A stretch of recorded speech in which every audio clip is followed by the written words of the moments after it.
की शिवपार्वतीचा विवाह की शिव आणि शक्ती यांचा विवाह होऊन ते दोन तत्व एकत्र आले तर त्या शिवशक्तीचा मिलनाचा उत्सवाचा दिवस आहे. म्हणून खरं तर ही महाशिवरात्र ही अधिक सनातन संस्कृतीमध्ये महत्वाची मानली जाते. सगळ्या जगाचा मला वाटतं आवडता मंत्र तो म्हणजे ओम नमः शिवाय. आता ओम नमः शिवायचं काय महत्व आहे की हा जो जप आहे तो भगवान शंकराच्या तत्वाचं किंवा त्याच्या स्वरूपाचं विवेचन करणारा श्लोक आहे. की चिताभस्मालेपो गरलमशनम दिक्पटधरो जटाधारी कंठे भुजगपतिहारी पशुपती कपाली भूतेषु भजती जगदी शैक पदवी भवानी त्वत्पाणी ग्रहण परिपाटी फलमिदम.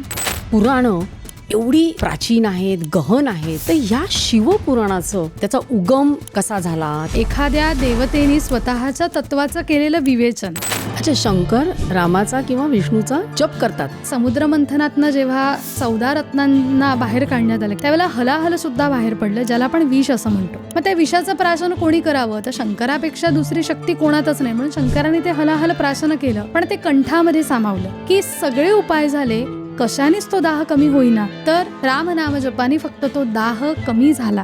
ब्रह्मा विष्णू आणि महेश आपण म्हणतो प्रत्येकाचं कार्य वेगळं आहे, पण हे असं नसून या तिघांच्याही एकत्रित करणातनं या सृष्टीची उत्पत्ती, स्थिती आणि लय होत असतं. मग अर्धनारीश्वर ही जी एक संकल्पना आहे, स्वतः भगवान शिवजींनी काय बरं वर्णन केलंय? तर प्रामुख्याने प्रकृती आणि पुरुष याचा संयोग किंवा याचं एकरूपता आपल्याला त्या रूपामध्ये दिसून येते. की हे जे ब्रह्म सत्यम जगन मिथ्या म्हटलं जातं की हे काय आहे, सगळं ब्रह्म हे एकमेव तत्व सत्य आहे. हे आपण जे अडकलो आहे मायेमध्ये, पाशांमध्ये, हे सगळं मिथ्या आहे. नमस्कार, मी डॉक्टर मंजिरी पुराणिक. सर्व काहीमध्ये आपलं खूप खूप स्वागत आहे. आज महाशिवरात्रीच्या पवित्र शुभदिनी आपल्यासोबत आहेत वेद, पुराण आणि संस्कृत साहित्याच्या अभ्यासक सायली देशपांडे.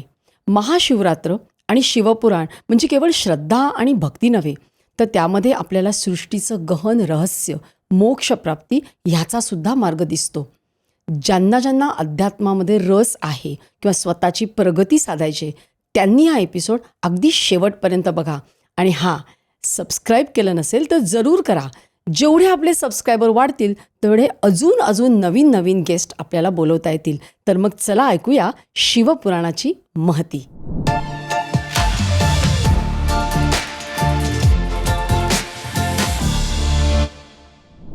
नमस्कार सायलीताई, तुमचं सर्व काहीमध्ये खूप खूप स्वागत आहे.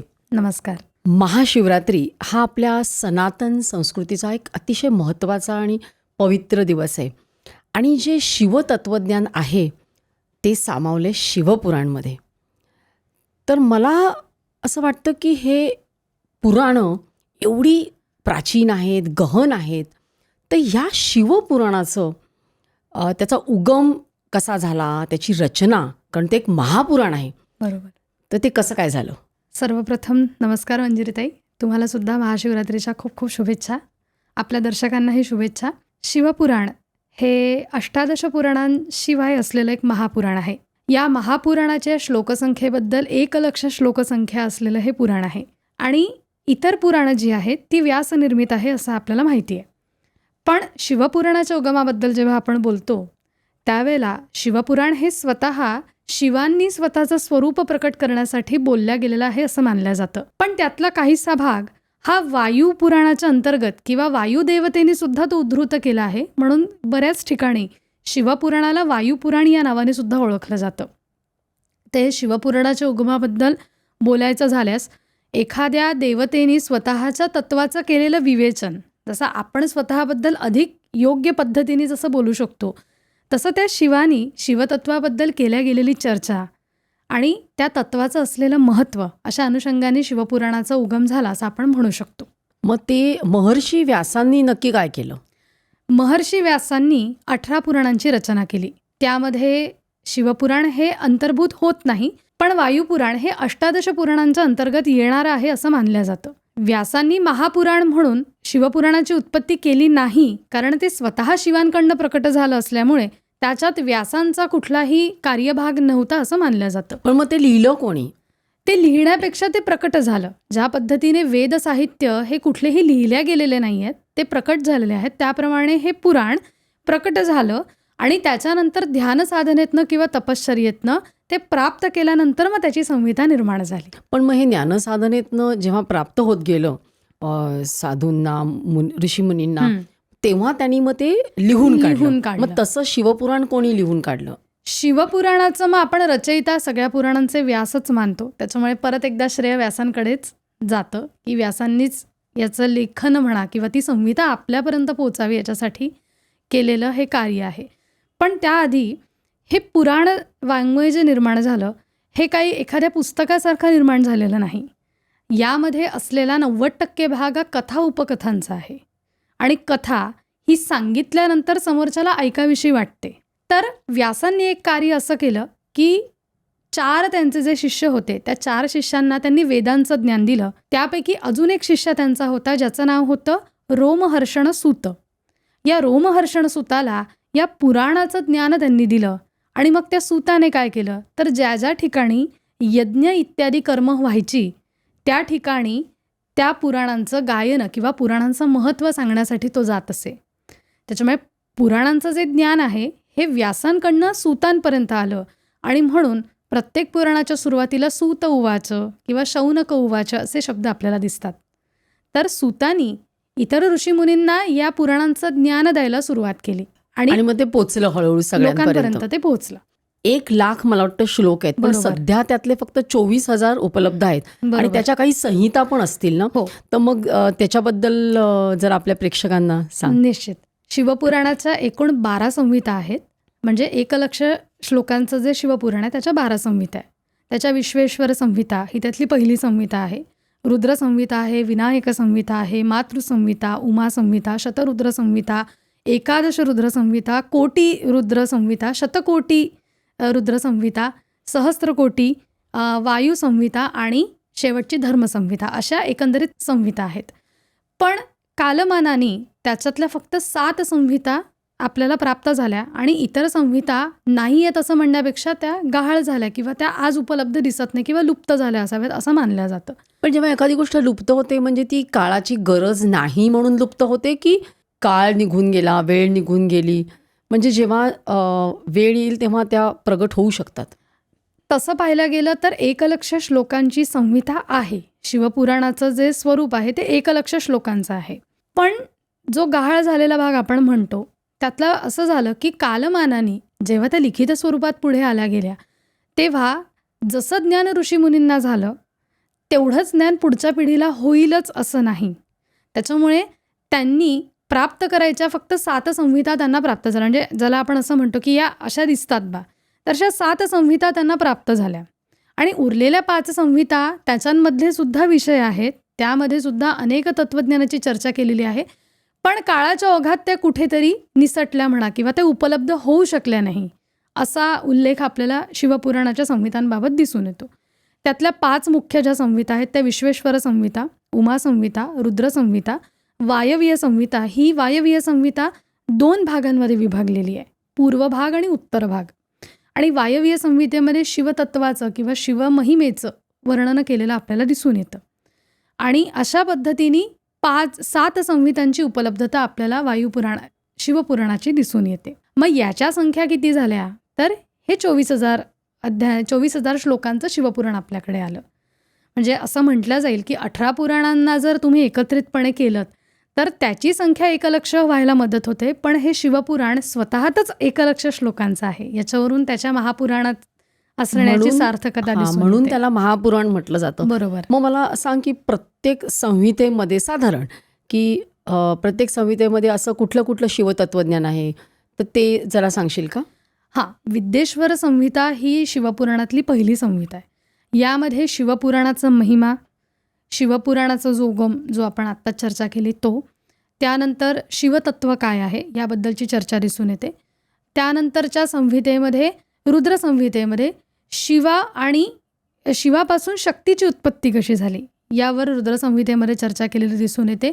शतरुद्र संहितेमध्ये शंकराच्या पंचमुखी हे जे स्वरूप आहे, सद्योजात, वामदेव, तत्पुरुष, अघोर, ईशान, या 5 तत्वांची चर्चा शतरुद्र संहितेत केलेली दिसते. कोटी रुद्रामध्ये ज्योतिर्लिंगांची चर्चा दिसून येते की आपल्याकडे जी 12 ज्योतिर्लिंग आहेत त्याची चर्चा, ज्योतिर्लिंगाची जी महत्त्वाची संकल्पना आहे ही कोटी रुद्र संहितेतनं दिसून येते. उमा संहितेमध्ये आचारधर्माचं चर्चा केलेली की आचरण कसं असलं पाहिजे.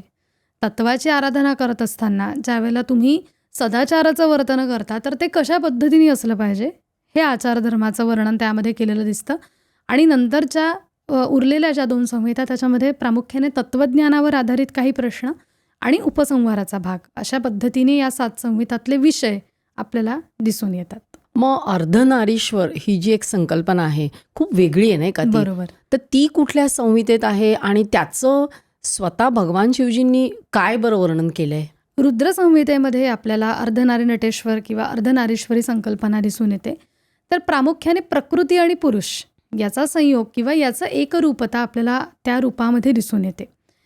तर यामध्ये कथा अशी आहे की ब्रह्मदेवांनी सृष्टीची निर्मिती केली आणि पृथ्वी तलावर सृष्टी निर्माण करण्यासाठी पुरुष आणि प्रकृती या दोन्हीही तत्वांची आवश्यकता आहे असं त्यांना कुठेतरी जाणवलं. आणि हे निर्माण करण्यासाठी हा प्रश्न घेऊन ब्रह्मदेव गेलेला आहेत शंकरांकडे आणि शिवांना म्हणालेत की या पृथ्वी तलावर सृष्टी निर्माण करताना प्रकृती आणि पुरुष या दोघांची उपलब्धता आम्हाला हवी आहे. तर हे कशा पद्धतीने साध्य होईल? त्यावेळेला शंकरांनी असं म्हटलं की माझ्या अर्धांगातनं मी प्रकृतीला जन्माला घालतो किंवा तिची उत्पत्ती करेल आणि त्याच्यानंतर आम्हीच या जगाचे पालक होऊ आणि मग या सृष्टीचा जो उगम आहे किंवा या सृष्टीची उत्पत्ती आहे या माध्यमातून होईल. तर अशा पद्धतीने शंकरांनी स्वतः अर्ध पुरुष प्रकृती अशाचा संयोग करून मग या सृष्टीवर आपल्याला निर्मिती झालेली दिसून येते. तर या तत्वातनं काय सांगायचं आहे तर प्रकृती आणि पुरुष ही अगदीच एकाला समरूप असलेली ही 2 तत्व आहेत. तर रघुवंशम नावाचं जे महाकाव्य कालिदासाने लिहिलं त्याच्यामध्ये तो असं म्हणतो वागर्थाविव संपृक्तो वागर्थ प्रतिपत्तयो जगतः पितरो वंदे पार्वती परमेश्वरो. कसं आहे प्रकृती पुरुष तत्व? तर ज्याप्रमाणे वाणी आणि अर्थ हे एकमेकांचं साहचर्य सोबत घेऊन पुढे चालतात. अर्थपूर्ण असलेल्या वाणीलाच आपण ऐकतो, जे निरर्थक असेल त्याच्याकडे आपण लक्ष देत नाही. तर वाणी कशी असावी? अर्थपूर्ण असावी. तर वाणी आणि अर्थाचं जसं एकमेकांशी संयोग आहे, साहचर्य आहे, तसं हे प्रकृती आणि पुरुष तत्व आहे. आणि या संपूर्ण जगाचे पालक कोण आहेत तर जगतः पितरौ वंदे, म्हणजे जगसुद्धा ज्यांना पिता म्हणून मान देतं अशा त्या शंकराला माझा नमस्कार असो, असं सुद्धा कालिदास त्यामध्ये म्हणतो. यातनं आपल्याला प्रकृती आणि पुरुषाचं एकरूपता किंवा अर्धनारी नटेश्वराचं जे स्वरूप आपल्यासमोर आलं त्याची एक आपल्याला खूणही पटते. आणि नंतर कालोघामध्ये याच प्रकृती पुरुषाच्या संयोगातनंच प्रजानिर्मिती होत गेली याचं सुद्धा आपल्याला ज्ञान आहेच. पण म्हणजे तेच प्रकृती आणि पुरुष म्हणजेच शिव आणि शक्ती बरोबर. ही संकल्पना आहे ना, मग ती त्याची सुरुवात कुठून झाली म्हणजे ह्या ज्या संकल्पनेची? शिव आणि शक्तीची संकल्पना मुळात इच्छा निर्माण झाली की सृष्टी उत्पत्ती, कारण पुराणांचा हा पहिला विषय आहे की सृष्टी रचना. पुराणांची जी लक्षणं आहे त्याच्यामध्ये असं म्हटलं जातं सर्गश्च प्रतिसर्गश्च वंशो मन्वंतराणीच वंशानुचरितम चैवम पुराणम पंचलक्षणम. 5 लक्षणं ज्या संहितेमध्ये असतील त्याला पुराण अशा नावाने ओळखल्या जाईल. तर सगळ्यात पहिलं पुराणांचं म्हणणं असं आहे की सर्ग म्हणजे काय? सृष्टीची रचना. तर ती करावीशी कोणाला वाटली? ब्रह्मदेवाला करावीशी वाटली. मग ब्रह्मदेवाच्या मनातनं त्यांनी मानसपुत्रांना जन्माला घातलंच. 10 मानसपुत्र ब्रह्मदेवानी जन्माला घातले आणि त्यानंतर मग तोच प्रश्न घेऊन परत ब्रह्मदेव शंकरांकडे जे गेले की आता हे पुरुष तर जन्माला आले पण प्रकृतीशिवाय कसं काही संयोग होऊन या सृष्टीवर प्रजा निर्माण होईल. या संकल्पनेतनं खरं तर शंकराच्या अर्धांगातनं शक्तीचा उगम झाला आणि मग ते शिवशक्ती स्वरूप आपल्यापुढे आलेलं दिसतं. आणि मग हरिहरांची काय कथा आहे? हां, शिवपुराणातला अजून एक महत्त्वाचा गाभा म्हणजे हरी आणि हराचं ऐक्य. आता आपल्याकडे भरपूरसे पंथ निर्माण झालेले दिसतात की शैव पंथ, वैष्णव पंथ, शाक्त पंथ.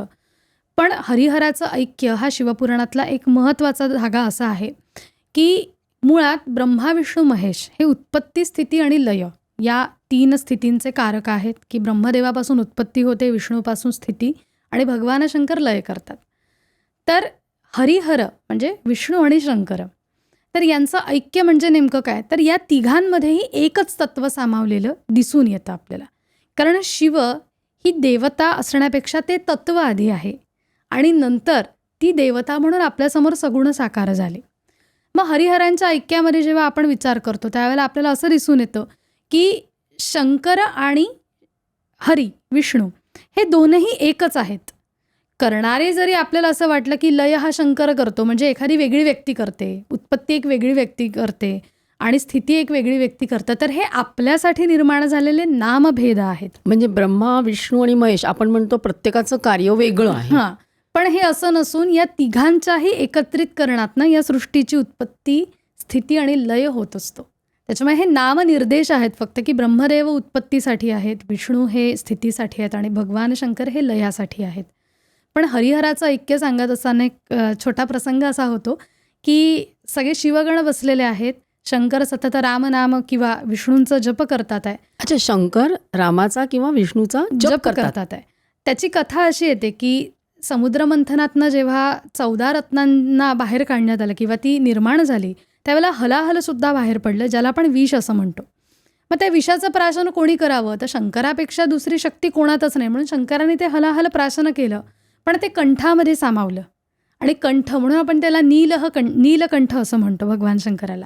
तर त्या हलाहलाचा दाह इतका होता की सगळे उपाय झाले, कशानेच तो दाह कमी होईना. मग कशाने कमी होईल, तर रामनामजपाने फक्त तो दाह कमी झाला. आणि कमी झाल्यामुळे मात्र त्या नामाचा जो महिमा आहे हा तिथे सिद्ध झालेला आपल्याला दिसतो. मग गणांनी असं विचारलं की तुम्ही स्वतः एक तत्व प्रमुख आहात, तुम्ही स्वतः तत्वज्ञाते आहात, तुम्ही काय रामनामाचा जप करता. त्यावेळेला शंकरांनी इतकं सुंदर उत्तर दिलं आहे. त्याचं म्हणाले की तुम्हाला शिव हरी हे दिसतात कारण तुमच्या दृष्टीमध्ये तसे भेद आहेत, पण तसं पाहायला गेलं तर आम्ही एकच आहोत. तर त्याचं प्रमाण काय आहे, तर माझ्या शरीराला तुम्ही कुठल्याही भागाला करवताने जरी कापलत तरीसुद्धा तुम्हाला कोण दिसेल माझ्या शरीरात, तर फक्त विष्णू दिसेल. म्हणजे इतकं विष्णुमय त्या नामाने मला केलेलं आहे. आणि हाच प्रश्न विष्णूंनाही त्यांच्या गणांनी ज्या वेळेला विचारला की तुम्ही शिव शिव असं करता किंवा तुम्ही शिवनामामध्ये किंवा त्या तत्वाच्या ठिकाणी इकले एकनिष्ठ झालेले आहात, ते कसं काय, तेव्हा विष्णूंनी पण हेच उत्तर दिलं की माझ्याही हृदयामध्ये कोण स्थित आहे, तर तो शिव हे तत्वच माझ्या हृदयामध्ये स्थित आहे. आणि नंतर शेवटी ते असं म्हणतात की आमच्याच दोघांमध्ये जर भेदाभेद नसेल तर अशी भेदबुद्धी घेऊन तुम्ही तरी का विचार करता. मूलतः हे जे तत्व आहे हे एकच आहे आणि कशाचं प्रतीक आहे, तर ऐक्यतेचं प्रतीक आहे, की जी एकता, एकत्व. कारण आपल्याकडे कुठलीही पूजा झाल्यानंतर किंवा काही झाल्यानंतर आपण ब्रह्मार्पणमस्तु असं म्हणतो की हे जे काही आहे ते त्या ब्रह्मदेवाला किंवा ब्रह्मतत्वाला अर्पण आहे. तसं आपण हिंदीत म्हणू शकतो की तेरा तुझको अर्पण क्या लागे मीरा, की हे सगळं मी केलं, मी काय करता आहे फक्त, पण करवून घेणारा तू आहेस. तर हे ऐक्य आपल्याला दिसून येतं. आणि मग आपल्याकडे या ऐक्यासाठी काय झालं, तर त्रिपुर पौर्णिमा या दिवशी आपण हरिहराची भेट घडवून आणतो. म्हणजे काय होतं, तर शंकराला आपण तुलसी दल अर्पण करतो, भगवान विष्णूला आपण बिल्वदल अर्पण करतो. तर एरवीच्या पूजांमध्ये असं जर आपण केलं तर तो प्रमाद म्हणा किंवा हे चुकीचं आहे काहीतरी असं म्हटलं जातं. पण मग त्याच्यासाठी हरिहराची भेट ही कधी, तर त्रिपुर पौर्णिमेच्या मध्यरात्री आपण ही भेट घडवून आणतो. आणि हे ऐक्य नंतर समाजामध्ये पुढे आलं, पण हे ऐक्य सांगितलेलं त्या तत्वांनीच आहे की आम्ही काही वेगळे नाही, आम्ही एकच आहोत. म्हणजे दिसायला रूपं वेगळी केलेली रूपं आहेत, वेगळी आहेत. म्हणजे ज्याचं पूजन करायचं त्यांनी करावं, पण शेवटी तत्व. पण तसं बघायला गेलं तर गुरुतत्व काय किंवा देवाचा एक तत्व सगळं सेमच आहे. आपल्याकडे म्हणतात तसं इतके कोटी देवता आहेत, पण बरोबर. तत्व शेवटी एकच आहे. एकच आहे, नाही का. पण आता सगळ्यात जगाचा मला वाटतं आवडता आणि असा एक मंत्र तो म्हणजे ओम नमः शिवाय. बरोबर. तर त्याचं काय महत्त्व आहे. ओम नमः शिवाय हा पंचाक्षरी मंत्र आहे. त्याच्यामधले जे वर्ण आहेत ती नमः शिवाय ही पंचाक्षरी. ओम काय आहे, तर ओंकारातून त्या शिवलिंगाची किंवा शिवपिंडीची निर्मिती झाली आहे. की शिवाचं स्वरूप कसं आहे, ओंकार स्वरूप आहे. ओम म्हणजे काय, तर ते बीज मंत्र आहे तो किंवा बीजाक्षर आहे. ते कशासाठी योगीजन वापरतात. आता आपल्याकडे पण भरपूरशी स्तोत्र जी निर्माण झाली. तुम्ही अगदी गायत्री मंत्र घेतलात तरी ओम म्हटल्याशिवाय गायत्री मंत्राची सुरुवात होत नाही. ओम भूर्भुवस्वः असंच आपण म्हणतो. त्यानंतर ओम नमो भगवते वासुदेवाय म्हणतो, ओम नमः शिवाय म्हणतो, ओम गणपतये नमः, असे भरपूरसे आपल्याकडे जे मंत्र निर्माण झाले हे ओम या आद्याक्षरातनं झाले. आता ओम नमः शिवायचं जे काय महत्त्व आहे, तर नामजपाचा महिमा हा त्या पंचाक्षरीमध्ये दडलेला आपल्याला दिसून येतो. जसा ओम हे जे वर्ण आहे हे अकार, उकार आणि मकार याच्यातनं निर्माण झालेलं आहे. तर अकारातनं, उकारातनं आणि मकारातनं या तिघांच्या संयोगातनं, म्हणजे हे 3 काय आहेत, अ आणि उ हे स्वर आहेत आणि म हे व्यंजन आहे. स्वरव्यंजनातनं निर्माण झालेला हा ओंकार स्वरूप आहे.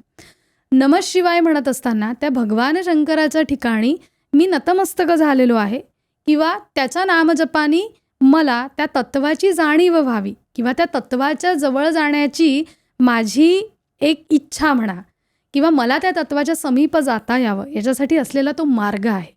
म्हणजे कुठल्याही भगवंतापर्यंत किंवा तत्वापर्यंत पोहोचत असताना त्याच्या मंत्रातनं तो मार्ग जातो. म्हणून ओम नमः शिवायबद्दल अजून आपल्याला असं सांगता येऊ शकतं की हा जो जप आहे तो भगवान शंकराच्या तत्वाचं किंवा त्याच्या स्वरूपाचं विवेचन करणारा श्लोक आहे. तर नमः असं म्हणताना त्याच्यामध्ये व्याकरणाचा बराचसा भाग येतो की नमः म्हटल्यानंतर विसर्ग येतो, त्याच्यामुळे आपला श्वास आपण सोडतो, नमः असं म्हणतो.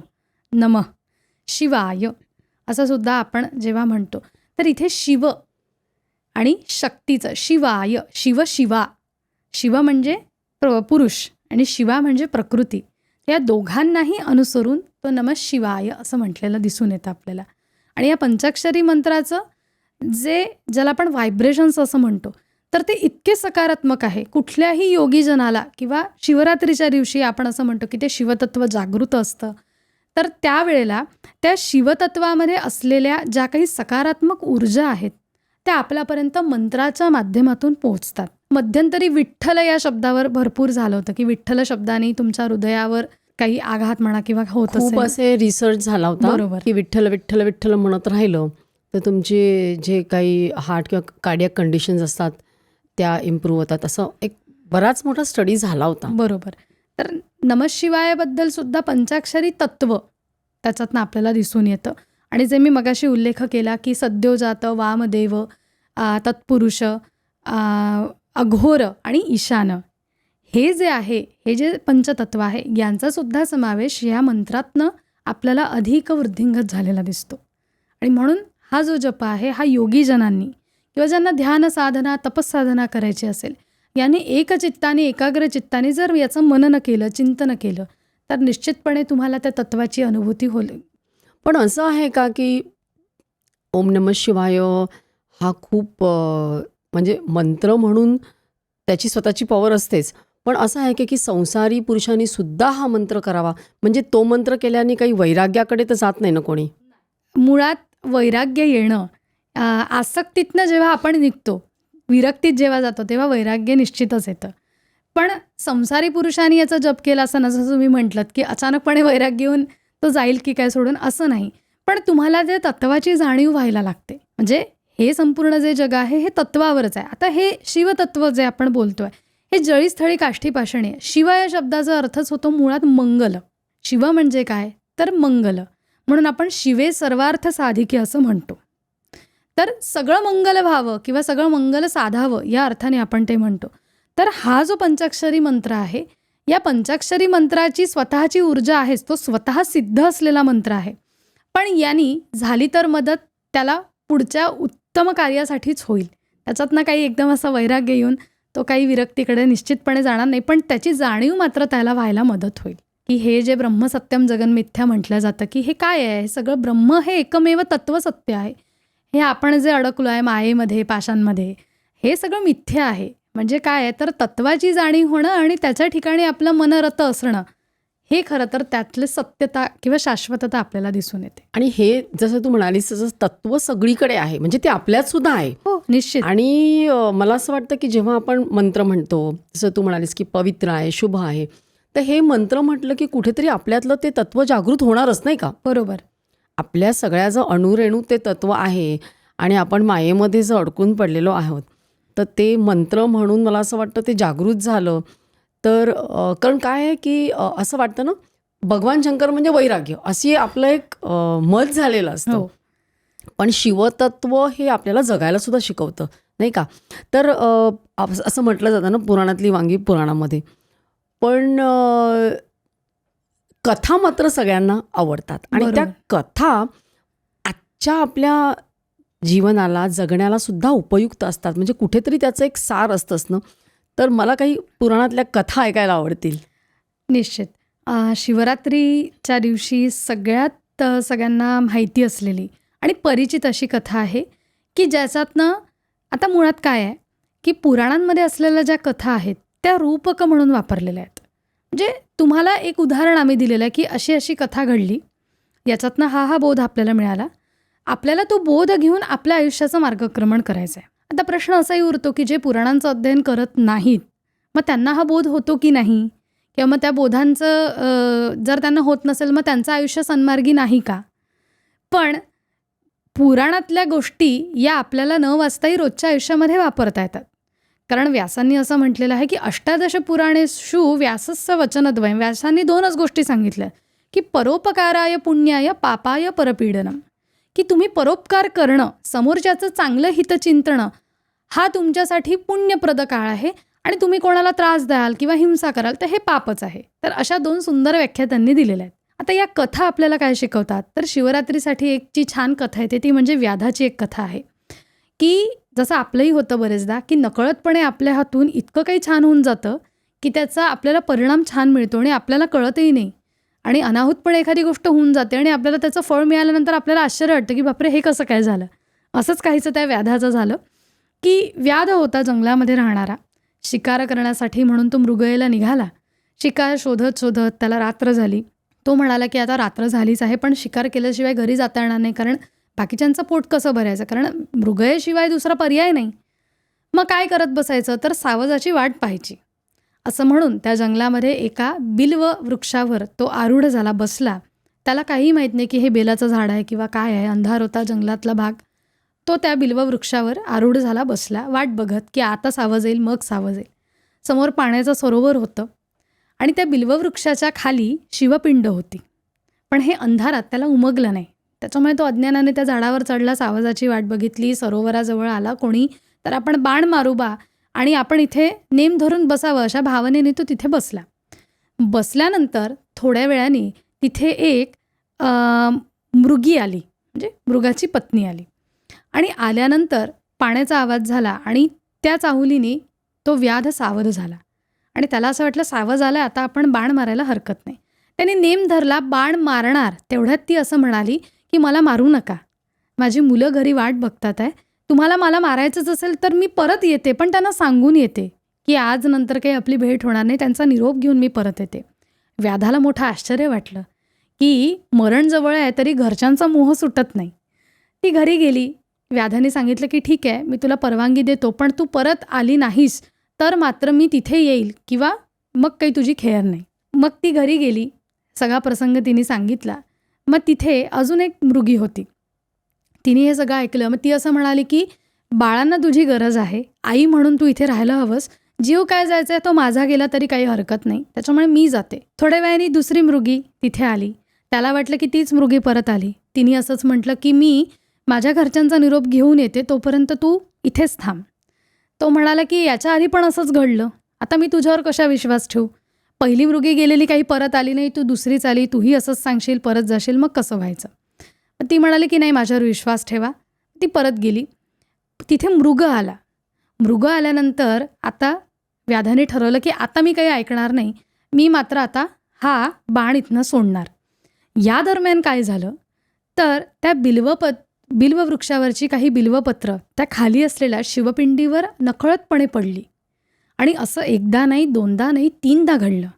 म्हणजे पापी विचार मनात ठेवून आलेला व्याध जो होता किंवा हिंसा करण्याच्या दृष्टीने जो व्याध आला होता, त्याच्या आचरणामध्ये हळूहळू बदल होत गेला. कारण नकळतपणे त्याच्याकडनं हे कृत्य झालं. पण ते कृत्य कोणत्या दिवशी झालं, तर ती महाशिवरात्रीची रात्र होती. आणि दिवसभर त्याला शिकार मिळाली नाही, त्याच्यामुळे त्याला उपवास घडला, म्हणजे व्रतस्थ होता तो. आणि या भावनेतनं ते बिल्बपत्र त्या शिवपिंडीवर पडलं, ज्याचं त्याला काहीच ज्ञान नव्हतं. मग ज्यावेळेला मृग आला, त्यावेळेला मृग असं म्हणाला, की तुला मला जर मारायचं असेल तर निश्चितपणे तू मला मार, माझं काही म्हणणं नाही. उद्याच मरायचं असेल तर मी आजच मरील, त्याच्यामुळे तू काही मनामध्ये ठेवू नको, तू बिनधास्तपणे मला ठार केलंच तरी चालणार आहे. असं करत असताना त्या दोन्ही मृगी, त्यांची पिल्लंसुद्धा त्या सरोवराजवळ आली.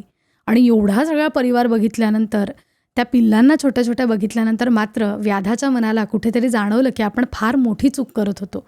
तो झाडांवरून खाली उतरला, त्याला ते ज्ञान झालं आणि त्याला असं साक्षात्कार झाला किंवा त्याला असं कुठेतरी वाटलं की आपण मनुष्य असून सुद्धा हा सारासार विचार का नाही करू शकलो. हे प्राणी असून सुद्धा एकमेकांसाठी स्वतःचा जीव द्यायला तयार झालेत किंवा त्यांना एकमेकांची किती काळजी आहे.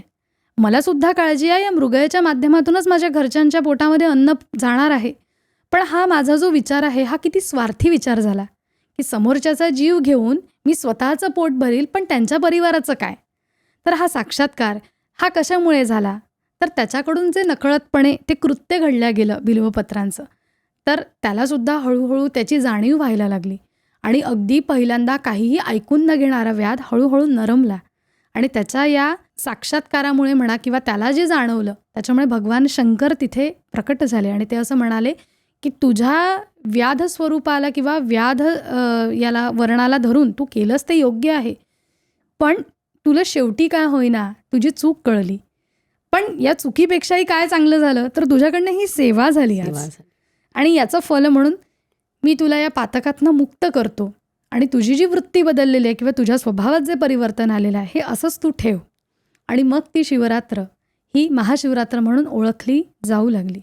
महाशिवरात्रीची अजून एक आपल्याला कथा म्हणजे की शिवपार्वतीचा विवाह या दिवशी झाला असं सुद्धा बऱ्याच ठिकाणी नमूद केलेलं आहे की शिव आणि शक्ती यांचा विवाह होऊन ते दोन तत्व एकत्र आलेत आणि मग आपण निर्माण झालेलो आहे.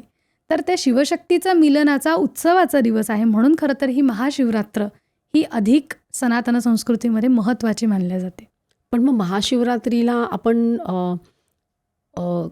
उपास करतो किंवा पिंडीवर दुधाचा अभिषेक करतो, तर त्या दिवशी उपासना करावी, कुठली साधना करावी असं काही आहे का? मुळात आपल्याकडे ज्या व्रतवैकल्यांचं एक जी शृंखला आहे त्यामध्ये उपवास हा कशासाठी केला पाहिजे, तर उप म्हणजे जवळ, वास म्हणजे राहणे. तर भगवंताच्या जवळ राहणे म्हणजे नेमकं काय करायचं, तर आपल्याला या सगळ्या मोहाचा विसर पडून आपण नामस्मरणाने त्याच्याजवळ जावं किंवा त्या तत्वाचा अनुभव आपण घ्यावा, याच्यासाठी उपवास ही संकल्पना आपल्याकडे निर्माण झाली. कारण ती व्रतस्थ असलेली एक स्थिती आहे की कशातही मन न ठेवता सगळ्यातनं निदान त्या दिवसापर्यंत तरी आपण विरक्त असावं आणि नंतर आपलं जे काही जप आहे, तप आहे, बिल्वपत्राचा आपण जे तुम्ही म्हटलं की शिवपिंडीवर आपण बिल्वपत्र अर्पण करतो, दुधाचा अभिषेक करतो, तर या सगळ्या ज्या आहेत ती उपचार आहेत, त्या सगुणोपासना आहेत. म्हणजे आता आपल्याकडे ही धारणा आहे की भगवान शंकराला किंवा कुठल्याही देवतेला आपण दुधाचा अभिषेक करतो, दुग्धाभिषेक म्हणतो, जलाभिषेक म्हणतो. तर हे केलं असताना आपल्या मनाचं ते समाधान आहे, आपल्या मनाला मिळालेली ती शांती आहे की आज व्रतस्थ दिवशी आपल्याकडनं निदान इतकी तरी सेवा त्या देवतेची झाली. आणि शिवरात्रीच्या दिवशी हे तत्त्व जागृत असतं, त्यामुळे जे जे उत्तम होईल त्याचं फल आपल्याला उत्तम रूपातच प्राप्त होईल ही सुद्धा धारणा आपली निर्माण होते. आणि अशा सणांच्या निमित्ताने का होईना आपण थोडंफार तरी ते सत्व पदरात पाडून घेऊ शकतो, तत्त्व पदरात पाडून घेऊ शकतो. तर त्याच्यासाठी म्हणून या सगळ्या उपचारांची योजना केली आहे. पण मी असं कुठेतरी वाचलं होतं की शिवलिंग असतं, तिथून एक प्रकारची ऊर्जा येत असते आणि असे बरेच मला वाटतं अभ्यास लोकांनी केलेला आहे सायंटिफिक, की त्याच्यामधले जे एनर्जी चेंजेस असतात आणि असं की जेव्हा आपण दुधाचा अभिषेक करतो तेव्हा ते कुठेतरी थंड व्हायला मदत होते असं मी कुठेतरी वाचलेलं आहे. म्हणजे त्याला एक सायंटिफिक रिसर्च पण पब्लिश झालेला आहे. तर याच्या अनुषंगाने मला असं विचारायचं आहे की जी ज्योतिर्लिंग आहेत किंवा शक्तिपीठम आहेत तर ती सुद्धा ऊर्जेचा स्रोतच असतात नाही का, तत्व त्यात सामावलेलं असतं. तर ज्योतिर्लिंगाचा जो उल्लेख आहे तो कुठल्या संहितेमध्ये आहे? ज्योतिर्लिंगाचा उल्लेख हा कोटी रुद्र संहितेमध्ये केलेला दिसतो. त्याच्यामध्ये 12 ज्योतिर्लिंग जे आपल्याला अगदी सौराष्ट्र सोमनाथमच्या नेपाळपासून ते अगदी रामेश्वरमपर्यंतचे प्रत्येक ठिकाणी ती ऊर्जा जागृत आहे, ते तत्व जागृत आहे. आणि मुळात शिवपिंडी हे तत्व किंवा ही जी हे जे रूप आहे आपल्यासमोर आलेलं तर ते शिव आणि शक्तीचं एकत्रित रूप आहे. त्याचं जर आपण म्हणजे बघितलं ते तरी सुद्धा ते तसंच आहे नाही का? बरोबर. शिव आणि शक्ती असं एकत्र, हे एकत्रित आणि दोन्ही ऊर्जा केंद्र एकत्र आल्यामुळे त्याचा स्रोत म्हणा किंवा त्या ऊर्जेचा ओघ हा आपल्याला इतका मोठ्या प्रमाणामध्ये प्रसारित झालेला दिसतो की ज्याच्यातनं निघणाऱ्या या ऊर्जा ज्या आहेत त्या आपल्याला खेचून घेतात किंवा सकारात्मकता आपल्यामध्ये निर्माण करणाऱ्या आहेत. तर या ज्योतिर्लिंगांचं प्रत्येकच ज्योतिर्लिंगाची एक वेगवेगळी कथा आलेली आपल्याला दिसते. आणि या कथेच्या माध्यमातून परत एकदा सिद्ध काय होतं तर एकच सिद्ध आपल्याला झालेलं दिसतं की हे शिवतत्व हे शाश्वत आहे, हे चिरकाळ टिकणारं आहे आणि या तत्वामध्ये कुठल्याही प्रकारचा बदल म्हणा किंवा कुठल्याही प्रकारचा संदेह तुम्ही ठेवू नका. जे तत्व आहे ते शाश्वत आहे, सत्य आहे आणि ते तुम्हाला त्या तत्वाची जाणीव करून देण्यासाठी म्हणून मग शिवरात्रीचं प्रयोजन किंवा त्या तत्वाच्या समीप तुम्ही जावं किंवा तेवढं तुमच्याकडे तुम्ही ते प्राप्त करून घ्यावं याच्यासाठी म्हणून त्याचं प्रयोजन केलेलं दिसतं. ज्योतिर्लिंगांचा जो भाग आपण बोलत होतो त्या ज्योतिर्लिंगांमध्ये सुद्धा जसं आता आपण त्र्यंबकेश्वराचं ज्योतिर्लिंगांबद्दल जर बोललो तर तिथे ब्रह्मा विष्णू महेश या तीनही तत्वांचं एकत्रीकरण त्र्यंबकेश्वरातल्या ज्योतिर्लिंगामध्ये आपल्याला दिसून येतं. म्हणजे तिथे उत्पत्ती आहे, स्थिती आहे, लय आहे, या तिघांचे जे उद्गाते किंवा जे मुख्य आहेत त्यांचं एकत्रित स्वरूप आपल्याला त्र्यंबकेश्वराच्या ज्योतिर्लिंगात दिसून येतं. आपण नेपाळमधल्या पशुपतीनाथाचं बोललो तर तिथल्यासुद्धा म्हणजे शृंग रूपाने ते उपस्थित आहे असं वामन पुराणामध्ये त्यांनी उल्लेख केलेला आहे की शृंग रूपाने मी नेपाळच्या तिथे उपलब्ध राहील किंवा मी तिथे माझं स्वरूप असेल, पण ते नंतर पशुपतीनाथ म्हणजे पशूंचा अधिपती आणि त्यांचा नाथ म्हणून मी पशुपतीनाथ असं त्याला म्हटलेलं आहे. गुजरातमध्ये असलेलं सौराष्ट्र गुजरात प्रांतातलं सोमनाथ हे स्फटिकाप्रमाणे आहे. तर शिवलिंग हे प्रत्येक ठिकाणी आपल्याला शिवस्वरूपाची अनुभूती देणारं आहे. तर मूर्तीपूजा म्हणजे आपण शिवाची एखादी मूर्ती पूजण्यापेक्षा आपण शिवलिंगाची पूजा का करतो तर त्याच्यासाठी करतो ऊर्जेचा स्रोत हा तिथे आपल्याला अधिक प्रमाणात जाणवतो किंवा तिथनं जी ऊर्जा आपल्याला प्राप्त होते ही शिवशक्ती स्वरूपात्मक आहे म्हणून ती आपल्याला प्राप्त होते. आणि म्हणून आपण कर्पूर गौरम ज्यावेळेला म्हणतो त्यावेळेला भवम भवानी सहितन नमामी असं आपण म्हणतो की भव म्हणजे रुद्र, भवानी म्हणजे पार्वती. तर मी कशा शंकराला ओवाळतो तर जो पार्वती सहित आहे अशा शंकराचं मी पूजन करतो. म्हणून या ज्योतिर्लिंगांचे जे महत्त्व आहे हे याच उद्देशाने आहे की ऊर्जा केंद्र किंवा ऊर्जा स्रोताचं मुख्य जे केंद्र आहे ती ज्योतिर्लिंग आहेत. आणि मला वाटतं सध्या जे आपण बघतो की बरेच लोकांना असं ते मानसिकदृष्ट्या लो वाटणं, एनर्जी कमी वाटणं असं होत असतं सध्या, एक निगेटिव्हिटी वाटणं. तर अशा वेळेला त्यांनी जर मंत्र म्हटला किंवा ज्योतिर्लिंगाला गेले, तिथे उपासना केली, साधना केली तर नक्कीच तिथून त्यांना ऊर्जा मिळेल, नाही का? निश्चित. कारण शेवटी आपण बघतो ते शरीर आहे, मन आहे आणि एक आध्यात्मिक आपल्या आतमध्ये एक स्तर आहे, पण त्यालासुद्धा ऊर्जा ही त्या आपल्या आतल्या तत्वातनंच मिळते, नाही का? म्हणजे जे आपल्या आत आहे तेच बाहेर आहे, बाहेर स्रोत आहे, फक्त त्याच्याशी आपल्याला संबंध जोडायचा आहे. बरोबर.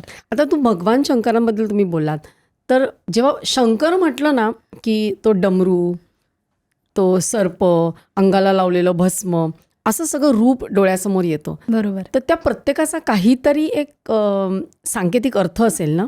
निश्चित. भगवान शंकर आपल्याला सगळ्यात पहिल्यांदा उग्र देवता किंवा वैराग्यधारी, विरक्त असलेला आणि असा कैलास पर्वतावर राहणारा कोणीतरी योगी अशी आपल्याला एक संकल्पना किंवा असं चित्र आपल्या डोळ्यासमोर येतं. तर ते जे त्रिशूल आहे, भगवान शंकराचं जे त्रिशूल आहे त्या त्रिशूलाला जे 3 टोकं आहेत त्याला त्रिशूल असं म्हटलेलं आहे. तर हे 3 या आकड्याचं अत्यंत महत्त्व आपल्याला शिवतत्वामध्ये दिसून येतं. सत्व, रज, तम हे 3 गुण आहेत. स्वर्ग, पृथ्वी, पाताल हे 3 लोक आहेत. त्यानंतर मनामध्ये आपल्या ज्या भावना आहेत किंवा हे जे मन आहे याच्यामध्ये अनेक गोष्टींचे तरंग आहेत. पण हे त्रिशूल आपल्याला काय सांगतं प्रत्येक वेळेला तर तुमच्यामध्ये असलेल्या त्रिगुण तत्वांमध्ये तुम्हाला एक प्रकारे साधर्म्य म्हणण्यापेक्षा त्याच्यामध्ये संतुलन तुम्हाला ठेवायचं आहे, समतोल राखला पाहिजे. सत्वगुण ज्याचा अतिशय उच्च तो अगदी योगी पदाला जातो. आपण राजसी वृत्तीतले लोक आहे की आपल्याला मोहही सोडवत नाही, वैराग्यही किंवा त्या मार्गालाही जायचं आहे, पण सगळं म्हणजे आपल्याला परमार्थ सगळं साधत परमार्थाकडे जायचं आहे. तर हा भाग आपल्याकडे येतो. तर या त्रिगुण तत्वांचं किंवा 3 लोकांचं प्रतिनिधी म्हणून ते त्रिशूल आहे. म्हणजे या 3ही लोकांमध्ये 3ही गुणांमध्ये कोण आहे तर मी आहे. माझं तत्त्व आहे. डमरू नादाचं प्रतीक आहे आणि नाद कसा आहे, तो अनाहत नाद आहे. तो नाद जो निर्माण होतो तो अमंगलतेला दूर सारणारा. जसं आपण असं म्हणतो की एखाद्या रणांगणावर युद्ध सुरू होतं त्यावेळेला रणशिंग फुंकलं जातं आणि आता मात्र युद्ध अटळ आहे याची ती एक नांदी असते. डमरूच्या वादनातनं काय झालं तर हा डमरू ज्या नादाची उत्पत्ती करतो त्या नादातनं त्या गणांना जागृत राहायचं आहे याचं एक प्रतीक आहे. आणि त्या नादानी आपल्या आजूबाजूला ज्या काही अमंगल गोष्टी असतील त्या दूर पळून मंगलतेलाच फक्त स्वागतार्ह असावं, हा एक आपल्याला त्या रूपातनं सुद्धा एक महत्त्वाचा बोध होतो. गळ्याभोवती जो सर्प आहे तर नीलकंठ आहे, दाह झालेला आहे आणि तो शमवण्यासाठी म्हणून सर्प आहे का? पण आपण बघितलं तर मोह असा असतो की मोह हा आपल्याला वेटोळे घालून बसलेला असतो कुठल्याही गोष्टीतनं, की आपल्याला तो मोह सोडवत नाही. पण मग कधी प्राप्त होतो, ज्या वेळेला तुम्ही वैराग्य होता किंवा वैराग्य मार्गाकडे ज्या वेळेला जाता तेव्हा मात्र तो तुम्हाला सोडतो. किंवा आपल्याला असंही त्याला म्हणता येऊ शकतं की सर्प जे जो गळ्याभोवती वेढलेला आहे तर तो चंदनाच्या ज्याला थंडावा हवा असतो, तर रामनामाने ज्याच्या कंठाला शीतलता प्राप्त झालेल्या आहे अशा त्या कंठाचा आश्रय घेणारा म्हणून तो सर्प आहे. तर नाम इथनं सतत सुरू असतं, मनात नाही सुरू असतं पण इथनंही सुरू असतं, तर तिथे त्याला आराम मिळतो म्हणून तो सर्प तिथे आहे. त्यानंतर भस्म हे सगळ्यात मोठं तत्त्वज्ञानाचं प्रतीक आहे की आज आपण आहोत पण उद्या काय होणार आहे तर आपलं भस्मच होणार आहे. म्हणजे तुम्हाला जाणीव असली पाहिजे की आपलं जे आयुष्य आहे हे क्षणभंगूर आहे. सत्य काय आहे, मृत्यू हे अंतिम सत्य आहे. तर आज तुम्ही जे देहधारी आहात ते आहातच, पण ते भस्म कसं असलं पाहिजे तर ते तुमच्या देहाचं. आणि आपल्याला माहिती आहे की 12 ज्योतिर्लिंगांपैकी महाकालेश्वराचं जे उज्जैनचं जे देऊळ आहे तिथे अजूनही चिताभस्माचीच आरती किंवा त्याचं लेपन केलं जातं. तर शंकर ही मोक्ष देवता किंवा मुक्ती देणारी देवता. आता तो आपल्याला भरपूरदा माहिती आहे की महाशिवरात्रीच्या दिवशी जशी देवळं दर्शनासाठी असतात तसे बरेचसे घाट सुद्धा लोकांसाठी असतात. म्हणजे एरवी मनुष्य मृत झाल्यानंतरच घाटावर जातो, पण त्या दिवशी तुम्ही दर्शनं घेण्यासाठी त्या मोक्षपित्याचं दर्शन घेण्यासाठी घाटावर जाऊ शकता. तिथल्या तुमच्या शरीराचं म्हणजेच काय तर हे जे काही आपल्याला प्राप्त होतं आहे ते क्षणभंगूर आहे, त्याचं शेवटी भस्म होणार आहे आणि त्या भस्मातनंच मग काहीतरी नवीन जन्माला येऊ शकतं. तर ही एक उभारी किंवा ते आयुष्याचं अंतिम सत्य काय तर भस्म. आणि त्याची पवित्रतासुद्धा आहे. जे भरपूरसे जे योगी असतात ते भस्मधारण करूनच कुठल्याही पूजेला म्हणा किंवा साधनेला बसतात, तर ते भस्म त्याचंही प्रतीक आहे. म्हणजे अपवित्रता नाही, मुळात शिव हा मंगल आहे, त्याच्यामुळे त्याच्या या सगळ्या गोष्टी अपवित्र कशा असतील तर त्या मंगलच असतील. त्या भस्माकडे सुद्धा मंगल रूपानेच आपण बघितलं पाहिजे. आणि मग तांडव नृत्य असं जे आपण बघतो तर त्याचं पण काहीतरी एक प्रतीक असेल ना, कारण एकीकडे तो योगी आहे आणि एकीकडे ते तांडव नृत्य जे खूप प्रसिद्ध आहे, तर त्याचं काय महत्त्व आहे? तांडव नृत्य हे आपल्याकडे शब्द आहे आकांड तांडव करणे. म्हणजे आपल्या मनासारखं झालं नाही की आपण आपल्या मनासारखं करून घेण्यासाठी काहीही करायला असतो. लहान मुलांसाठी वगैरे बऱ्याचदा शब्द वापरला जातो. तांडव काय आहे तर ही जी सृष्टीची एक स्थिती आहे, एक ज्या पद्धतीने लयबद्ध परिस्थितीमध्ये ही सृष्टी निर्माण झाली आहे, तिचं भरणपोषण होतं आहे, याच्यामधला समतोल जर बिघडला तर मात्र तुम्हाला त्याची जाणीव करून देण्यासाठी की तांडव नृत्य हा त्याचा नृत्य प्रकार जरी असला तरीसुद्धा त्या तांडवातनं बऱ्याच अशाही गोष्टी आपल्याला प्राप्त होतात की हा नृत्य प्रकार जरी असला तरीसुद्धा समतोल राखण्याची ती नांदी आहे. की तुम्हाला जे आयुष्य मिळालेलं आहे किंवा जे काही तुम्हाला प्राप्त झालेलं आहे त्याचा योग्य तो समतोल तुम्हाला राखता आला पाहिजे. आणि ज्या क्षणी समतोल राखल्या जाणार नाही किंवा कुठेतरी एखाद्या वाईट प्रवृत्तीचं चांगल्या प्रवृत्तीवर ज्यावेळेला आरोपण होईल त्यावेळेला मात्र विनाश निश्चित आहे याचं प्रतीक म्हणून तांडवाकडे बघितलं जातं. पण मग हे जे तांडव नृत्य म्हणजे एक जे सगळीकडे आपल्या आजूबाजूला चालू आहे, निसर्ग म्हणा किंवा आपल्या आत सुद्धा त्याचे संतुलन असं तुम्ही म्हणालात, तर मला असं वाटतं सृष्टीचं जे रहस्य आहे ते सुद्धा कुठल्या तरी एका संहितेत सांगितलेलं असेल ना? हां, म्हणजे जी विश्वेश्वर संहिता जी आहे हे सृष्टी निर्माणासाठी की ही सृष्टी का निर्माण झाली, कशासाठी निर्माण झाली, तर आधी ब्रह्मदेवापासून सृष्टीची उत्पत्ती झाली आणि त्याच्यानंतर मग शिवशक्तीच्या माध्यमातून प्रकृती पुरुष जन्माला आले आणि नंतर मनु शतरूपा यांच्यापासून मग मनुची प्रजा म्हणून मानव असं आपल्याला म्हटलं जातं. तर या सृष्टी निर्माणामागचं या तत्वांचं फार महत्त्वाचं कार्य आहे की जे शिव आहे, विष्णू आहे, ब्रह्मतत्वाचं आपण धरून चालू की या 3 देवता ज्या आहेत त्या देवतांची 3 तत्वं आहेत. तर या तत्वाचं प्रयोजन काय, तर या सृष्टीवर आधी धर्म हा मोठ्या प्रमाणामध्ये विराजमान होता. जी 4 युगं आपल्याकडे आहेत, सत्य, त्रेता, द्वापार आणि कली. आता सध्या कलियुगाची सुरुवात झालेली आहे आणि सुरू आहे आपलं कलियुग. मला असं वाटतं कलियुग संपलंय आणि सतयुगाकडे आपण चाललोय, नाही का? 2012 साली आपण कलियुग ऑलमोस्ट संपलं आणि आता आपण सतयुगाकडे चाललोय. अमृत काल चालू आहे आपला. अमृतकाल आपलं सुरू आहे. तर याच्यामध्ये या 4ही युगांमध्ये जेव्हा सत्य, त्रेता, द्वापार, कली या 4ही युगांमध्ये धर्माचे वेगवेगळे आयाम त्यांनी सांगितले होते की धर्म हा सत्ययुगामध्ये कसा होता, तर हा परिपूर्ण होता. सगळीकडे सत्ययुग आहे त्याच्यामुळे असत्यवादाला, अधर्माला कुठे जागाच नव्हती. मग त्रेतायुगामध्ये तो थोडा कमी प्रमाणामध्ये, त्याचं प्रमाण कमी झालं, 100चं 75वर आलं, 75% धर्म होता. मग द्वापार युगामध्ये 50% धर्म होता. म्हणजे कलियुगाची नांदी होती ती की आता द्वापार संपून कलियुग येणार आणि त्यानंतर मग कलियुगामध्ये तो आता 25% उरलेला आपल्याला दिसून येतो धर्म. आपण सतयुगाकडे चाललोय, बरोबर. त्यामुळे आपण बघतोय की हळूहळू हद्दपार झालेला आहे. अमृतकाळाला सुरुवात झाली आणि आपण बघतोय सगळीकडे. बरोबर. आणि त्याचे परिणाम पण दिसू लागलेत बरोबर. की जे अगदी तरुण मुलं मुली सुद्धा इतके अध्यात्मामध्ये त्यांना हळूहळू रस वाटायला लागलेला आहे. मला म्हणजे वाटतं. आपण असं म्हणतो की पुराणांची जी गंगा व्यासांनी आपल्यापर्यंत जी आणली त्या गंगा अवतरणाची कथा सुद्धा पुराणांचा एक अविभाज्य भाग आहे. आणि शंकर म्हटल्यानंतर इतर प्रातिनिधिक तत्वांबद्दल गंगेचं सुद्धा महत्त्व तेवढंच आहे की त्याच्याबद्दल पण एक छान कथा आली आहे की सगरपुत्रांना स्वर्गप्राप्ती किंवा मोक्षप्राप्ती व्हावी याच्यासाठी भगीरथ हा त्या सगरांच्याच कुळामध्ये जन्माला आला. आणि तेव्हा जेव्हा कळलं त्याला की आपल्या पितरांना मोक्षप्राप्ती मिळालेली नाही, मग काय केलं पाहिजे, तर त्याला अनेक उपाय सांगितले. तेव्हा एक उपाय असा सांगितला की जोपर्यंत स्वर्गातली गंगा ही तुझ्या पितरांना मोक्ष देण्यासाठी पृथ्वी तलावर येत नाही तोपर्यंत तुझ्या पितरांना मोक्ष प्राप्त होणार नाही. मग काय केलं, तर भगीरथानी महत्प्रयासाने त्या गंगेची आराधना केली. गंगा प्रसन्न झाली. पण आता स्वर्गातनं पृथ्वीवर गंगा येणार, मार्ग इतका मोठा, तिचा प्रवाह इतका मोठा, तिचा ओघ इतका मोठा, पृथ्वीला ते झेपलंही पाहिजे. म्हणजे नाही तर असं व्हायचं की प्रवाह यायचा आणि पृथ्वीचा कुठेतरी तिचा तोल बिघडायचा. मग या सगळ्याचा विचार करत असताना एक विचार भगवान शंकरांपर्यंत ठेवण्यात आला की आता गंगेला पृथ्वीवर आणायचं आहे, पण मला आता तुमच्या शक्ती सामर्थ्याची गरज लागेल. मग मला काय करता येईल, तर त्या गंगेचा प्रवाह तुम्ही कुठेतरी रोखून धराल का हो. मग भगवान शंकर म्हणाले की ठीक आहे, माझ्या जटांमध्ये मी तिला धारण करतो. मग तो जो स्वर्गातनं गंगेचा प्रवाह निघाला, हा भगवान शंकरांनी तो जो ओघ होता तो नियमित करण्यासाठी किंवा त्याचं जे प्रमाण होतं ते थोडंसं संयमित करण्यासाठी आपल्या जटांमध्ये ती गंगा धारण केली. आणि उरलेला जो प्रवाह आहे हा मग आपल्याला पृथ्वी तलावर आलेला दिसतो. आणि मग जेव्हा त्या गंगेच्या जलामध्ये सगरचे जे पितर होते यांना जेव्हा मोक्ष प्राप्त झाला त्याच्यानंतर मग मात्र त्या भगीरथाला हे सगळं श्रेय जातं.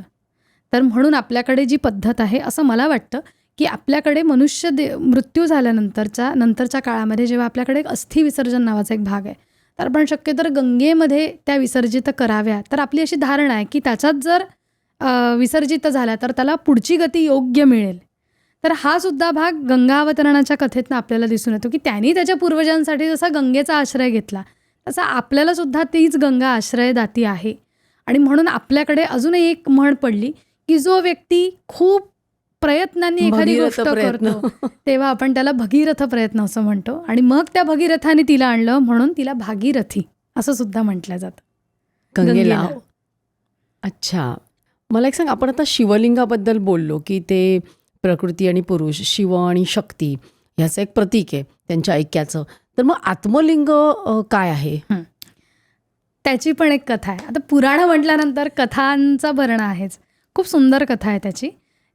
शिवपुराणामध्ये या कथेचा उल्लेख नाही, पण गोकर्णचं जे क्षेत्र आहे शिवक्षेत्र त्याचं महत्त्व आपल्याला या रावण आणि आत्मलिंगाच्या कथेतनं दिसून येतं. तर मुळात रावण हा शिवभक्त, अतिशय मनापासून शिवाची सेवा करणारा असा भक्त. त्याची माता त्या शिवतत्वाचं रोज चिंतन मनन पूजन करायची. रावणाने हे बघितलं की रोज माझी माता शिवलिंगाची पूजा करते, इतक्या मनोभावे जपते आहे. गेली कित्येक वर्ष मी तिचा हा नियम बघतो आहे. मग त्याने एक दिवस त्याच्या मातेला असं म्हटलं की तू ज्या शिवलिंगाची पूजा करते तर साक्षात शिवांनाच जर मी इथे घेऊन आलो तर हे मी तुझ्यासाठी निश्चित करू शकतो, माता आहेस तू माझी. या प्रसंगी रावणाला स्वतःच्या प्राप्त झालेल्या ज्या काही गोष्टी होत्या त्याचा अहंकार झाला होता की मी काहीही करू शकतो. तर या भावनेतनं कैलास पर्वताकडे प्रयाण करायला रावण निघाला. रावण निघाल्यानंतर त्याला असं वाटलं की आपण भगवान शंकरांना म्हणू, ते सहज तयार होतील आणि आपल्यासोबत आपल्याकडे येतील. विनंती केली. त्यांनी गेल्या गेल्या कैलास पर्वत गदागदा हलवायला सुरुवात केली. शंकर ध्यानस्थ, त्यांना कळेच ना की हे काय होत आहे. शंकरांना त्यांच्या ध्यानात आलेल्या व्यत्यय बघून त्यांना आला राग. म्हणून त्यांनी काय केलं तर त्या कैलास पर्वताला आपल्या अंगठ्याने दाबलं. दाबल्यानंतर त्या कैलास पर्वताला गदागदा हलवणाऱ्या रावणाचे हात मात्र त्या पर्वताखालीच अडकून गेले आणि त्या अंगठ्याचा दाब इतका होता की तो कैलास पर्वत त्यांच्या हातावर दबल्यासारखा झाला. त्याच्यामुळे त्याला वेदना व्हायला लागल्या. त्यांनी याचनापूर्वक निर्माण केलेलं जे स्तोत्र आहे, जे शिवतांडव स्तोत्र आहे की जटाटवी गलज्जल प्रवाह पावितस्थले गलेवलंब्य लंबितम भुजंग भुंग मालिका. तर हे त्यांनी विनंती केली की मला त्रास होतो आहे, त्याच्यामुळे आता तुम्ही क्षमा करा माझ्या या प्रमादासाठी. मग या सगळ्या स्तोत्र रचनांनी भगवान शंकराला आनंद झाला. ते प्रसन्न झाले आणि ते म्हणाले की काय तुझं म्हणणं आहे, तू बोल. रावण म्हणाला की असंच आहे, माझी माता तुमची अत्यंत मोठी भक्त आहे, तुम्ही स्वतः लंकेत यावं अशी माझी इच्छा आहे. भगवान शंकर म्हणाले की हे काही शक्य नाही, पण तुझी माता इतकी जर माझी भक्त आहे आणि तू जर त्याच्यासाठी इथे आलास तर मी एक गोष्ट मात्र तुझ्यासाठी करू शकतो. तर आत्मलिंग तू माझं घेऊन जा, म्हणजे आत्मस्वरूप भगवान शंकराचं. ते त्यांनी शिवपिंडीच्या स्वरूपामध्ये रावणाला दिलं. पण अट घातली की हे आत्मलिंग तू घेऊन जातो आहेस, पण हे मार्गामध्ये कुठेही जमिनीवर ठेवायचं नाही, ही एकच अट आहे. तुला लंकेत न्यायचं आहे तू ने, पण मार्गामध्ये त्याला कुठेही जमिनीचा स्पर्श होता कामा नये, कारण जिथे त्याला स्पर्श होईल तिथे ते स्थापन होईल. मग काही ते बाहेर पडणार नाही किंवा तू कितीही प्रयत्न केले तरीसुद्धा ते काही शक्य होणार. असं करत असताना रावण निघाला. दशग्रंथी ब्राह्मण होता. संध्येची वेळ झाली आहे, संध्याकाळ झालेली आहे. संध्येशिवाय मी पुढे कसं जाऊ.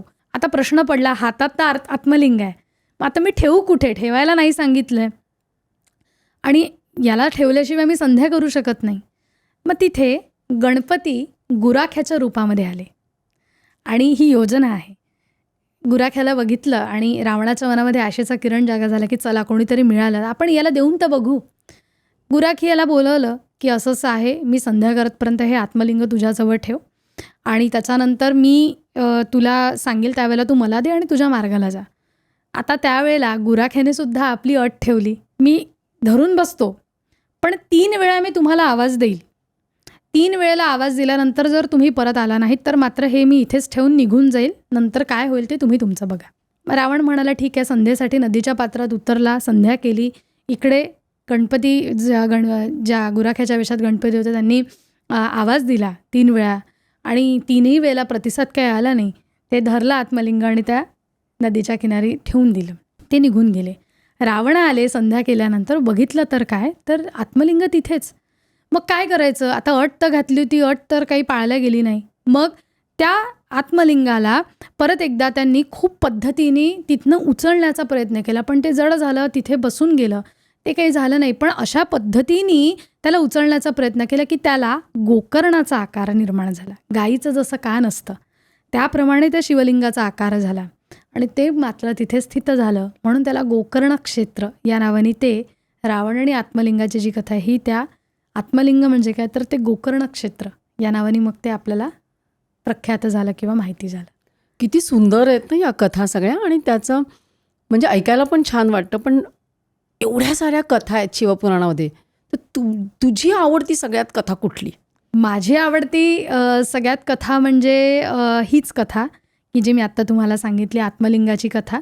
आणि त्याच्यानंतर शिवपार्वतीच्या तत्वांबद्दलचं म्हणजे जो विवाहाचा प्रसंग आहे आणि सती पार्वतीची कथा मला विशेष आवडते. म्हणजे एखाद्या तत्वाला किंवा एखाद्या याला प्राप्त करून घेण्यासाठी आपल्या प्रयत्नांची पराकाष्ठा किती असली पाहिजे. तर सती ही दक्षाची कन्या आणि शिवांनाच मला द्यावं असा तिचा पण होता की मी विवाह करेल तर फक्त शिवांशीच करेल, त्याशिवाय इतर कोणालाही मी वर म्हणून मान्य करणार नाही. दक्षाचा मनाविरुद्ध विवाह झाला. दक्ष नाराज होते विवाहामध्ये. सती आणि शिवांचा विवाह झाला आणि विवाह झाल्यानंतर काही काळ गेल्यानंतर मात्र दक्षाने एक यज्ञाचं आयोजन केलं. आता सतयुगातल्या गोष्टी आहेत, त्याच्यामुळे यज्ञधर्म हा प्रमाण होता आणि महत्त्वाचा होता. यज्ञाचं तिथे आयोजन झालं. सगळ्या देवदेवता दक्षाच्या यज्ञाला आल्या, पण भगवान शंकर दिसेच ना. हे असं का झालं? जावई ना तुमचे ते, आणि मग ते आले का नाहीत, असा प्रश्न प्रत्येकाच्याच मनामध्ये निर्माण झाला. मग आता सतीला ही गोष्ट तिची भगिनी रोहिणी, म्हणजे जी चंद्र आणि रोहिणी हे आपल्याला माहिती आहेत, तर तिने स्वर्गातनं ती पृथ्वी तलावर येताना दिसली आणि सतीने तिला असं विचारले की तू इतक्या घाईघाईने पृथ्वीवर जाते, नेमकं झालं तरी काय? तर तिने सांगितलं की पिताश्रींनी यज्ञाचं आयोजन केलं आहे आणि त्याच्यासाठी आम्ही जातो आहे. हे कळल्यानंतर मात्र सतीला अत्यंत वाईट वाटलं की माझे पिता, मी सुद्धा त्यांचीच कन्या आहे, त्यांनी मला यज्ञासाठी का बोलावलं नाही. पण तिने असा विचार केला की एवढ्या सगळ्या गडबडीमध्ये कदाचित विसरले असतील, तर आपण आमंत्रणाची का वाट बघा, आपण जाऊन दर्शन घ्यावं किंवा त्या यज्ञाचा एक भाग व्हावं. तिने घरी येऊन तिच्या पतींना म्हणजे भगवान शंकरांना सांगितलं. शंकरांनी असं सांगितलं की आमंत्रण घेतल्याशिवाय कुठल्याही ठिकाणी जाऊ नये, त्याच्यामुळे तू माझा ऐक, तिथे जाऊ नकोस. सती म्हणाली की नाही, यज्ञापेक्षा मोठं श्रेष्ठ काहीच नाही, मी तिथे जाणार. आणि भगवान शंकरांनी तिच्या निर्णयाला संमती दिली. सती तिथनं निघाली, दक्षगृही गेली. यज्ञ सुरू होता, पण यज्ञ सुरू असताना दक्षांना सतीला बघितल्यानंतर अत्यंत संताप आला. अद्वा ते बोलू लागले की विवाह केला अशा व्यक्तीशी की ज्याला स्वतःचं काहीच नाही, वैराग्य योगी आहे, संसारात त्याचं काही लक्ष नाही, अशा भरपूर गोष्टींनी त्यांना दुखावलं. सती असं म्हणाली की मला काय बोलायचं असेल ते बोला, त्यांना तुम्ही काही बोलू नका, कारण त्यांचा झालेला अपमान हा माझाही अपमान आहे. ही सगळी योजनाच असेल नाही ही का? योजनाच आहे. आणि मग याच्यातनं काय झालं तर सतीचा राग अनावर झाला. मग आता आपण काय केलं पाहिजे, तर जो यज्ञ तिथे सुरू आहे त्या यज्ञातच तिने अग्निप्रवेश केला आणि सती तिथेच तिने आपला देह त्या अग्नीत समर्पित केला. ही वार्ता वाऱ्यासारखी सगळीकडे पसरली. झालेला जो काही प्रकार होता त्यांनी सगळेच अवाक झाले, पण हे शंकरांना जाऊन त्यांच्या गणांनी सांगितलं तेव्हा शंकरांच्या रागाला सुद्धा पारावर राहिला नाही. त्यांनी आपल्या क्रोधावस्थेमध्ये ज्या जटा आपटल्या त्या जटांमधनं वीरभद्र आणि महाकाली हे 2 निर्माण झाले. मग त्या दक्षयज्ञाच्या ठिकाणी ते आले आणि त्यांनी प्रकाराचा सगळा प्रकार बघितल्यानंतर त्यांच्या क्रोधाला पारावर राहिला नाही. तेही म्हणायला लागले की सतीचा जो देह इथे अग्नीमध्ये गेलेला आहे त्या प्रसंगाला सर्वस्वी तुम्ही जबाबदार आहात दक्ष. तर अशा त्यांचे शाब्दिक भरपूर गोष्टी झाल्या. त्याच्यानंतर ब्रह्मदेवानी मध्यस्थी केली आणि सांगितलं की झाला प्रकार जो आहे त्याची योजना भविष्यामध्ये, आणि ती योजना अशी होती की तीच सती हिमालयाच्या पोटी पार्वती म्हणून जन्माला आली. म्हणजे हे जे नातं आहे शंकर आणि शक्तीचं, हे काही एका जन्माचं नाही आहे, हे युगानुयुगे युगात चालत आलं आणि हे होणारच होतं. मग हिमालयाच्या पोटी कन्या आली. मग हिमालयाने नारदांनी सांगितलं की शंकराशिवाय दुसरा योग्यवर तिला नाही बरं. मग हिमालयाला आनंद झाला की भगवान शंकर माझ्या कन्येचं पाणी ग्रहण करणार आहे, त्यापेक्षा मोठं मला काय हवं. तर त्यांनी अगदी आनंदाने त्या पार्वतीचा आणि शंकराचा विवाह केला. तो दिवस म्हणजे महाशिवरात्रीचा दिवस. आणि मग अतिशय आनंदाने पार्वती आणि शंकर निवास करू लागले कैलास पर्वतावर. यथायोग्य स्वागत झालं. त्यानंतर अतिशय सुखाने त्यांचा संसार झाला. वेगवेगळ्या प्रश्नांची चर्चा, म्हणजे नवरा बायको बसले असताना काय चर्चा व्हावी, तर तात्विक चर्चा सगळी. म्हणजे शंकर आणि पार्वती सुद्धा निवांत वेळ काढून बसलेले आहेत कैलासावर आणि पार्वती प्रश्न विचारते आणि शंकर उत्तर देतात. किती विलोभनीय दृश्य आहे की असं बघायला मिळत नाही. आणि मग शंकराचार्यांचं एक स्तोत्र आहे, देवी अपराध क्षमापन स्तोत्र. त्याच्यामध्ये एक श्लोक असा आहे तो जो मला खूप आवडतो की चिताभस्मालेपो गरलमशनम दिक्पटधरो जटाधारी कंठे भुजगपतिहारी पशुपती कपाली भूतेषु भजती जगदीशैक पदवी भवानी त्वत्पाणी ग्रहण परिपाटी फलमिदम. की मी जो शिव किंवा शंकर म्हणून जे ओळखलं जातं हे माझ्या एकट्याचं नाही आहे. म्हणजे ही जी महानता किंवा तत्वाची जी श्रेष्ठता आहे ती माझ्या एकट्याची नाही आहे. भवानी त्वत्पाणी ग्रहण, म्हणजे तुझं पाणी ग्रहण केल्यामुळे त्याला इतकं महत्त्व प्राप्त झालेलं आहे. म्हणजे मी प्रकृतीशिवाय अपूर्णच आहे, जे हे सुद्धा मान्य करताना आपल्याला दिसतात. आणि हे शंकराचार्यांनी सांगितलेलं त्याच्यामध्ये की हा जो शिव आपल्याला ओळखला जातो किंवा ही जी भवानी आपल्याला ओळखली जाते हे एकमेकांच्या साहचर्यामुळे हे तत्व आज आपल्याला स्थित असलेलं दिसतं. आणि एकमेकांशिवाय ते अपूर्ण आहे. अपूर्ण आहे. हे सुद्धा आपण सध्याच्या काळाला बरोबर. अनुसरून लक्षात ठेवलं पाहिजे. निश्चित निश्चित. तर आता एक शेवटचा प्रश्न, कारण आपले खूप सारे तरुण वर्ग हे आपले प्रेक्षक आहेत, ते खूप आवडीने बघतात आणि त्यांनासुद्धा अशा प्रकारच्या चर्चा आवडतात. तर आज तरुणांनी, मुलांनी, ज्यांना असं वाटतं की नाही हे म्हणजे असं फार म्हाताऱ्या लोकांनी वाचण्यासारखं आहे, त्यांनी शिवपुराण का वाचावं किंवा त्याच्यातून आपल्याला शारीरिक, मानसिक असं स्थैर्य मिळेल का? खूप छान आहे प्रश्न. तरुण पिढीनी हळूहळू आपल्याला, जसं तुम्ही म्हटलात की आता अमृतकाळ सुरू झालेला आहे, तर अशा बऱ्याचशा गोष्टी आजची तरुण पिढी करायला लागली आहे की अध्यात्माकडे तितक्या अंगाने न झुकता या कथांच्या माध्यमातून, कारण कथा सगळ्यांनाच आवडतात, तर या कथा का वाचायला हव्यात, मुळात पुराणांचं अध्ययन काय करायला हवं. तर पुराणातली वांगी पुराणात असं म्हटलं जातं की काय त्याच्यामध्ये तत्वनिष्ठता सांगितली आणि ही काही आजच्या काळासाठी नाही आहे. पण आत्तापर्यंत ज्या कथा आपण बघितल्या, सती पार्वतीची बघितली, त्यानंतर आत्मलिंगाची कथा बघितली, गंगा अवतरणाची कथा बघितली, याच्यातनं आपल्याला प्रत्येकाच्या स्वभावातनं घेण्याचे गुण दिसतात. उदाहरणार्थ भगीरथाच्या कथेतनं आपल्याला काय प्राप्त होतं, तर कुठलंही कार्य आपण हाती घेतलेलं जर असेल तर ते अर्ध्यावर सोडू नये. यश हे निश्चितच आहे, कारण आपल्याकडे म्हण आहे प्रयत्नांती परमेश्वर, की तुम्ही प्रयत्न करा, निश्चितपणे एक दिवस तुम्हाला यश प्राप्त होईल. तर हे जी नकारात्मकता किंवा आपल्याकडे जे एक आहे थोड्या थोड्या गोष्टींनी नाराज होणं, नैराश्य येणं, तर या कदाचित या मनाला उभारी देणाऱ्या आहेत. आणि शिवपुराणाचा राहता राहिला विषय तसं तर हे महापुराण आहे, त्याच्यामुळे 1,00,000 श्लोकांचं अध्ययन होऊन ते आत्मसात करायला जन्म कमी पडतो आपल्याला. पण त्यातनं घेण्याचं काय आहे, तर कुठल्याही गोष्टीतलं तत्त्व जर आपण जाणून घेतलं तर ती पूर्ण गोष्ट योग्य प्रकारे आपल्याला अंगीकृत व्हायला मदत होते. भगीरथाच्या याच्यातनं आपण प्रयत्न बघितले, त्यानंतर आत्मलिंगाच्या याच्यातनं अहंकार हा मनुष्याला किती त्रास देतो किंवा अमुक अमुक गोष्ट मला येते किंवा या गोष्टीवर माझा प्रभुत्व आहे, त्याच्यामुळे मी त्याचा अहंकार न करता विनम्रता असली पाहिजे आपल्यात. विद्या विनयेन शोभते असं आपल्याकडे जे म्हटलं जातं की तुमच्याकडे फार विद्या आहे, पण तुमच्यामधला विनयसुद्धा तितकाच जागृत असला पाहिजे. तर रावणाने असं वागलं त्याच्यामागचं कारण ती योजना तशी होती. पण आजच्या काळामध्ये आपण काय करू शकतो, तर या सगळ्या सदाचाराचं वर्तन करत असताना आपल्याला हळूहळू आपल्या व्यक्तिमत्वाच्या घडणीमध्ये त्याची मदत होते. परोपकार करणं हे काही खोटं चुकीचं नाही आहे. परोपकार करणं म्हणजे स्वतःला सोडून इतरांचाच विचार करणं असं नाही. तर माझं साधता साधता समोरच्याचंही चांगलंच व्हावं. सर्वेत्र सुखिना संतु सर्वे संतु निरामया, हा सुद्धा एक महत्त्वाचा उपदेश आपल्याला प्रत्येकच पुराण देताना दिसतं. की कुठलंही पुराण हे आपल्याला असं म्हणत नाही की याचं अध्ययन करा किंवा हे, कारण प्रत्येक पुराणाला फलश्रुती ही सांगितलेलीच आहे.